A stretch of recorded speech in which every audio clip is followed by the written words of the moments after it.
ঘুরে গেল বাংলাদেশের খেলা। হাসিনা নির্দোষ, আদালতে পাশা পাল্টে দিল সরকারি আইনজীবী। বিস্তারিত দেখতে থাকুন, সর্বোচ্চ শেয়ার করুন।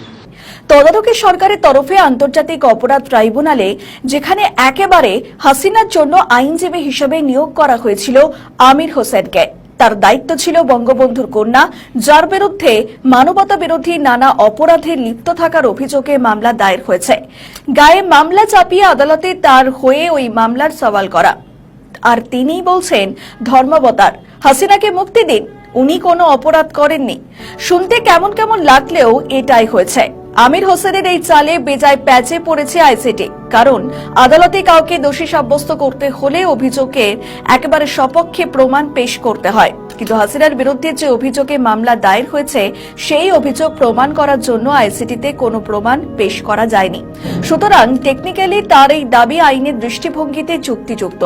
সেই সঙ্গে এটাও জানিয়ে দেওয়া ভালো যে হাসিনা বা তার দলের তরফ থেকে আদালতে মামলা লড়ার জন্য আমির হোসেনকে নিয়োগ করা হয়নি, তাকে নিয়োগ করেছে তদারকি সরকার।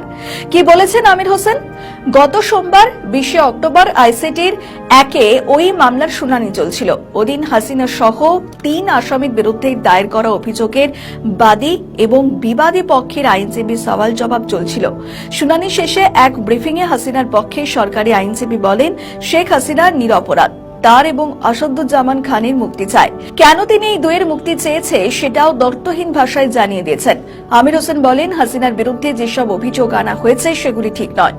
এছাড়াও এই অভিযোগের প্রেক্ষিতে যেসব সাক্ষ্য প্রমাণ এসেছে তা দিয়ে অভিযোগের ওপর সিলমোহর দেওয়া হয় না। যেহেতু অভিযোগ প্রমাণিত হয়নি, তাই বঙ্গবন্ধু কন্যা শেখ হাসিনা এবং তার প্রাক্তন স্বরাষ্ট্রমন্ত্রী আসাদুজ্জামান খান কামালের মুক্তি চাইছে। এই মামলায় সরকারের তরফে 54 জনকে সাক্ষী হিসাবে আনা হয়। তদন্তকারীরা ছাড়াও এই মামলায় সাক্ষী দিয়েছেন সে দেশের একটি দৈনিক